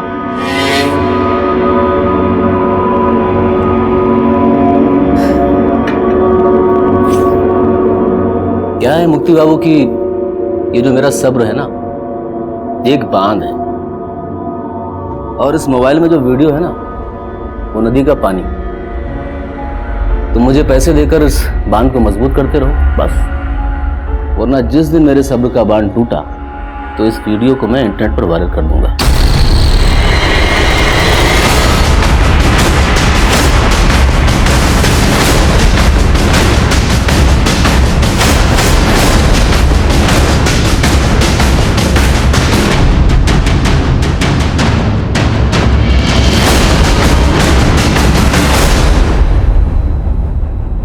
सर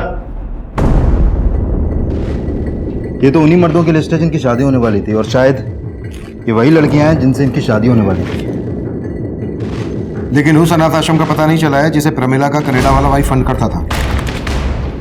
फिर भी इन लड़कियों के फोटोग्राफ नोएडा और दिल्ली एनसीआर की सभी एनजीओ और अनाथ आश्रम में भेज दो, शायद वहां से कुछ पता चल जाए। सब। लेकिन इस लिस्ट में एक दूल्हे का नाम काट के उसके आगे धर्म का नाम लिखने का क्या चक्कर हो सकता है?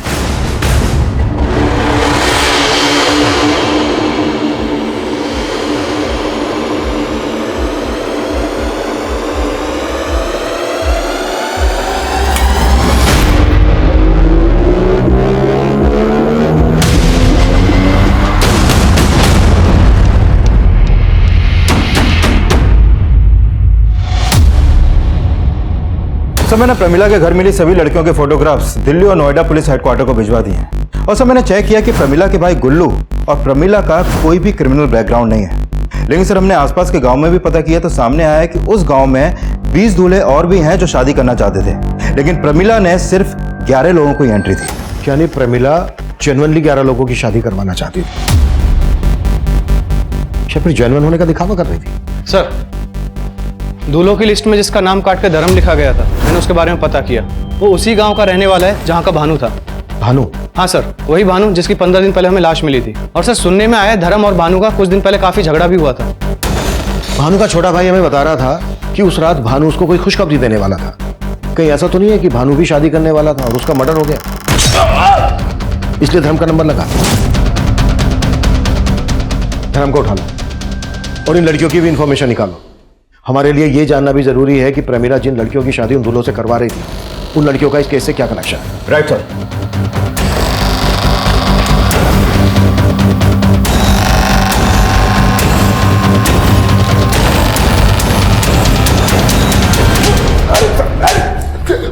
अब बोल, भानु के मर्डर से क्या लेना देना है तेरा? और जय और रामलाल को किसने मारा? सब मेरा क्या लेना देना होगा? रामलाल और अजय की तरह मैं भी दूल्हा बना था। ये भानु का नाम काट के तेरा नाम लिखा गया ना? हमारा नंबर आरएसी में था, इसलिए इसमें लिखा है। आरएसी जैसे रेल का होता है, भानु मर गया तो हमारा नंबर लग गया था बस। विजय, कबूलनामे पे इसके साइन लो, और तीनों मर्डर इसने खुद कबूल किए हैं ये लिखना मत भूलना। नहीं साहब, मैंने तीनों को नहीं माना, मैंने तो बस एक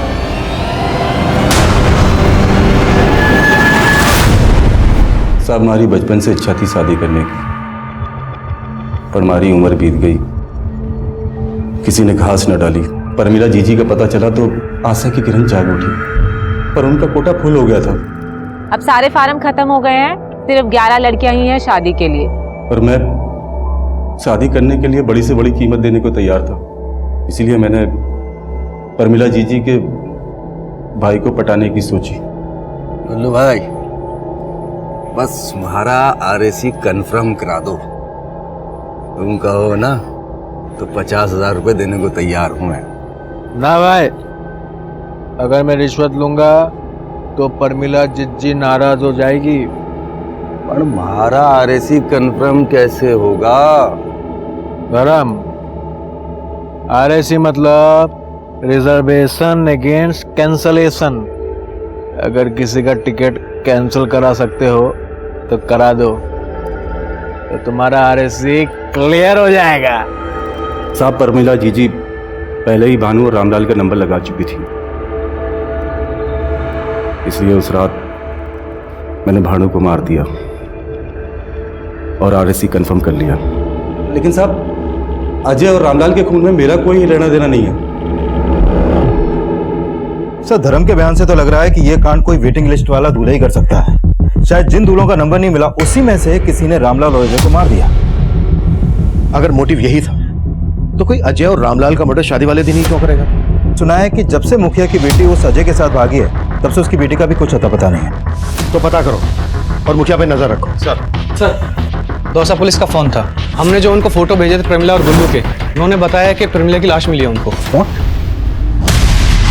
प्रमिला का भी मर्डर हो गया और उसका भाई गुल्लू और उसके साथ उसका बेटा था बिट्टू।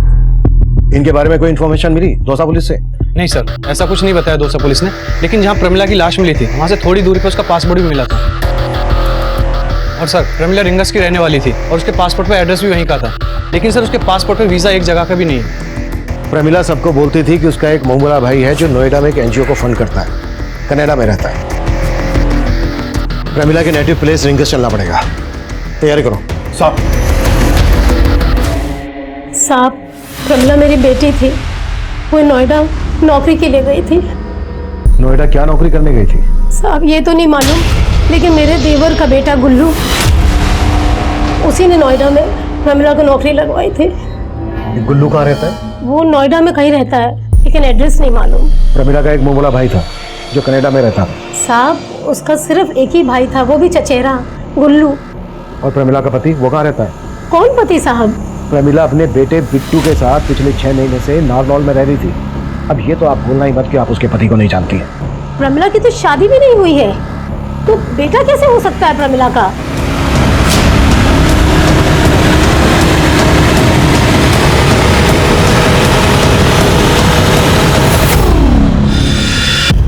बेटे 6 महीने उधर क्या रह के आया, मुझे भूल गया? मैं तेरी असली मम्मी हूँ। वो मम्मी भी अच्छी थी।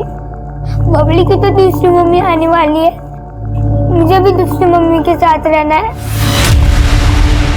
हमने भानु के मर्डर की गुत्थी तो सुलझा ली थी, लेकिन अजय, रामलाल, प्रमिला का मर्डर केस अभी भी हमारे लिए पहेली बना हुआ था। हमें प्रमिला के भाई गुल्लू की तलाश थी और उसकी तलाश में हमने अपना खबरी नेटवर्क नारनौल, दौसा, रिंगस, नोएडा और दिल्ली में हर जगह फैला रखा था। पर प्रमिला के घर से जिन 11 लड़कियों के फोटोग्राफ्स मिले, उनमें से किसी भी लड़की का किसी अनाथ आश्रम या एनजीओ से जुड़े होने का पता नहीं लग पाया। हम मान रहे थे कि वो फोटोग्राफ्स फर्जी होंगे जो उन दूल्हों को ठगने के लिए इस्तेमाल किए गए होंगे, पर तभी हमें दिल्ली से एक चौंका देने वाली खबर मिली। सर, ये फोटो एक शैलजा नाम की लड़की की है, दिल्ली की मायापुरी के रहने वाली है और मायापुरी पुलिस स्टेशन में इसकी मिसिंग कंप्लेंट भी दर्ज हुई थी। मतलब ये लड़की शैलजा भी गायब?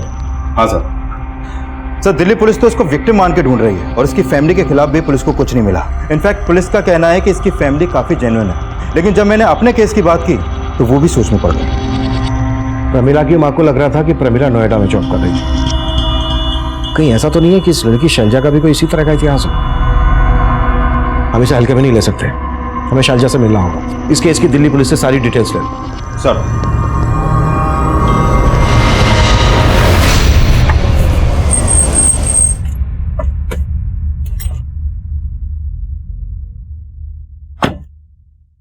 क्या मुक्ति भाई, मार्केट में एक नया वीडियो आया है, देखोगे?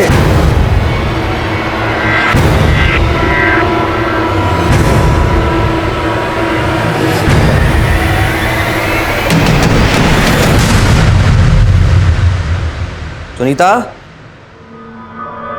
सुनीता,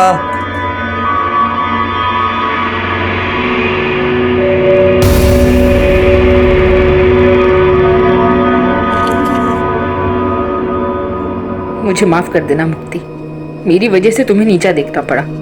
उस मनी ने मुझे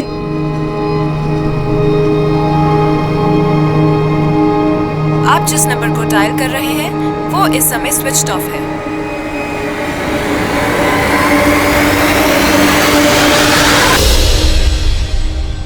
सर, दिल्ली पुलिस से शैलजा मिसिंग केस की फाइल मिली है। सर, इसकी मिसिंग कंप्लेंट रामलाल और अजय के मर्डर से 2 दिन बाद फाइल हुई थी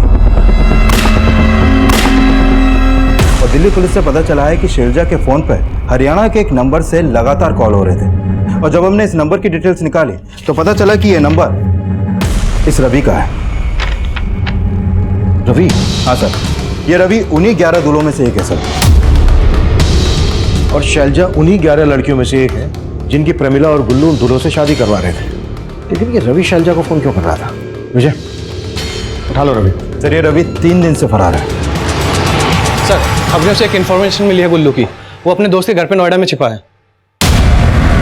सर,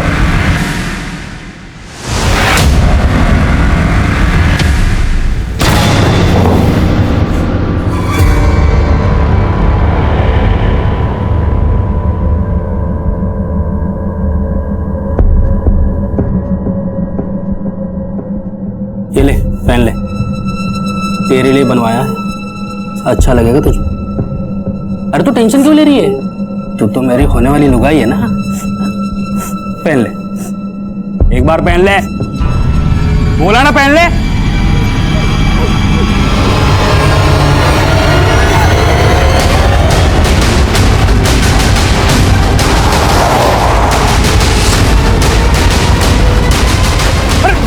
मैंने क्या किया सर? मैंने क्या किया सर? सब मत बोलना सर। सब बता रहा हूँ सब। प्रमिला के भाई गुल्लू ने बयान दिया कि उसका प्रमिला, अजय और रामलाल के मर्डर में कोई हाथ नहीं है। गुल्लू ने यह भी खुलासा किया कि प्रमिला यह काम किसी और के इशारे पर कर रही थी और उसने बच्चे को किराए पर लिया था। हमने बिट्टू की असली मां को भी इन्वेस्टिगेट किया पर कुछ हाथ नहीं लगा। वहीं उन 11 दुल्हनों में से एक दुल्हन शैलजा और दूल्हा रवि गायब थे और अब इस केस में एक और घुमाव आया। सर, रवि की एक टिप मिली है। उसका एक घर जज्जर में भी है, वो वहीं पे छिपा है।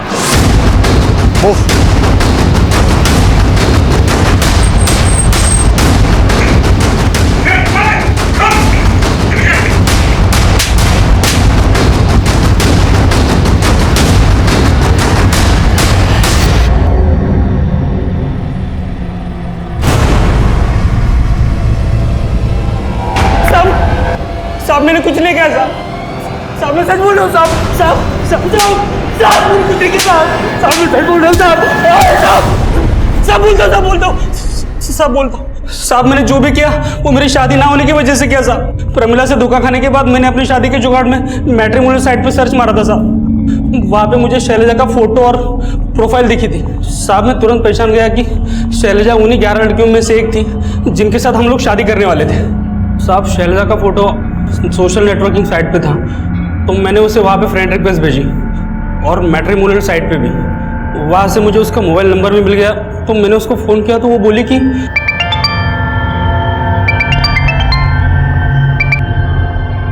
हेलो। मैं रवि बोल रहा हूँ। कौन रवि? अरे वो नाम से याद नहीं आएगा। मैं वही हूँ जो तेरे से नोएडा में शादी करने वाला था। शादी? बकवास बंद करो और आज के बाद यहाँ पे फोन मत करना, समझे?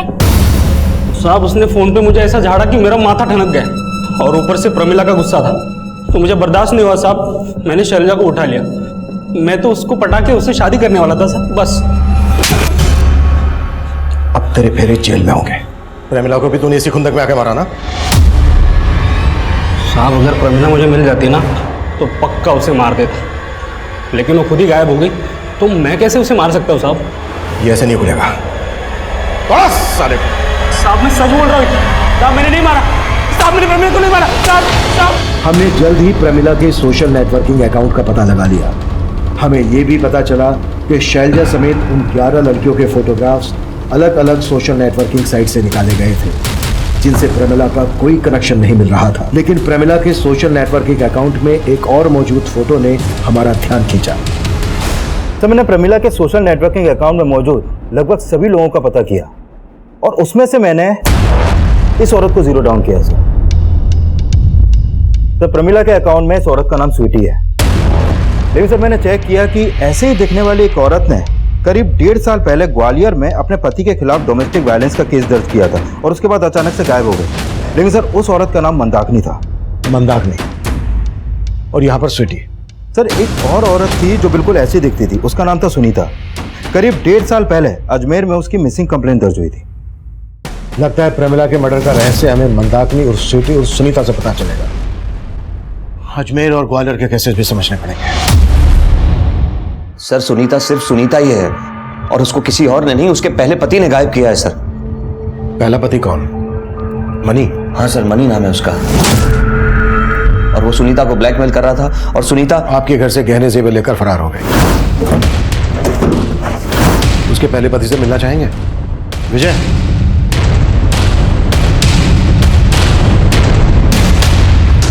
सर ये सुनीता का पति कैसे हो सकता है सर? मैंने तो सर को फोटो दिखाया था। वो फोटो देखा था, लेकिन सुनीता और स्वीटी उर्फ मंदाकिनी का पहला पति यही है जिसने आपसे 1.5 साल पहले सुनीता को झेला। तो सर वो कौन था जो मुझे और सुनीता को ब्लैकमेल कर रहा था?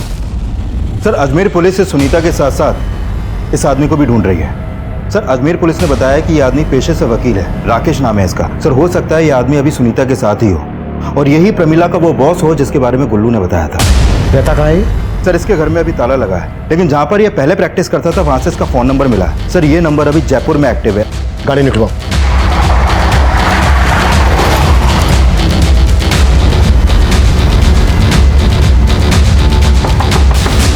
Room service.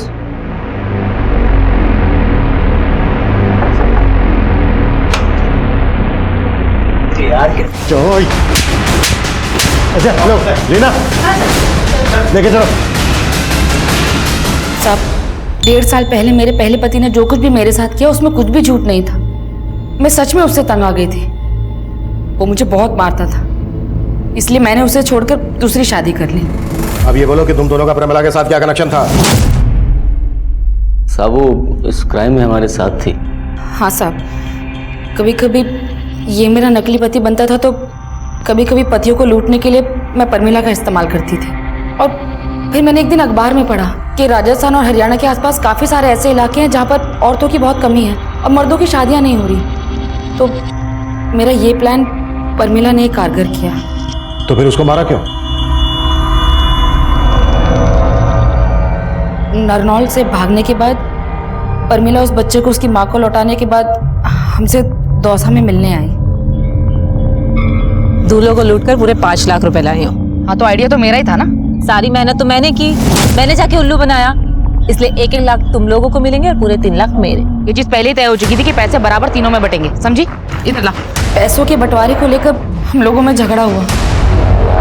उसी सब में प्रमिला हमारे हाथों मारी गई। बहुत कर ली धांधलेबाजी। अब ये बता अजय और रामलाल को क्यों मारा?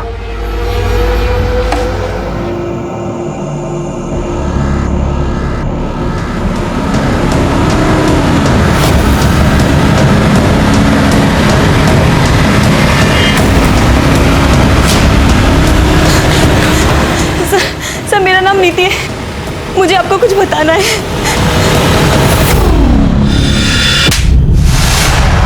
मैंने कहा था तुझसे कि कुछ भी मिला ना तेरे खिलाफ तो छोड़ूंगा नहीं। अब जो सच है बता दे, नहीं तो हम अजाशो, उस छोरे ने मारी छोरी को प्यार में फंसा रखा था।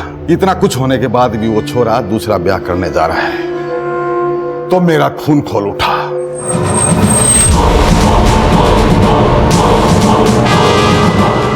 मैंने जब अजय को गोली मारी थी, रामलाल वहीं पे था। उसने देख लिया, इसलिए उसको मजबूरी मारना पड़ा।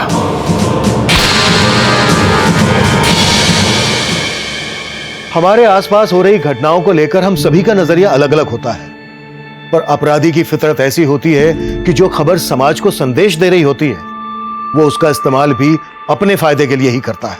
ये वाकई में सच है कि कन्याओं की लगातार हो रही भ्रूण हत्या की वजह से हमारे देश के कई हिस्सों में लड़कियों का अनुपात लड़कों के मुकाबले काफी कम हो गया है। ये केस फिर से संदेश दे रहा है कि अपराध हमेशा अपराध को ही जन्म देता है। लड़कियों को जन्म लेने से पहले ही मार देना यह समाज के लिए विनाशकारी है। लड़कों और लड़कियों का भेद मिटाकर दोनों को बराबर का हक देना आज के स्वस्थ समाज की सबसे बड़ी जरूरत है। अब मैं सीनियर इंस्पेक्टर अभिमन्यु जिंदल आप लोगों से विदा लेता हूं। आपसे फिर मुलाकात होगी एक नए केस के साथ। देखते रहिए क्राइम पेट्रोल 10 तक।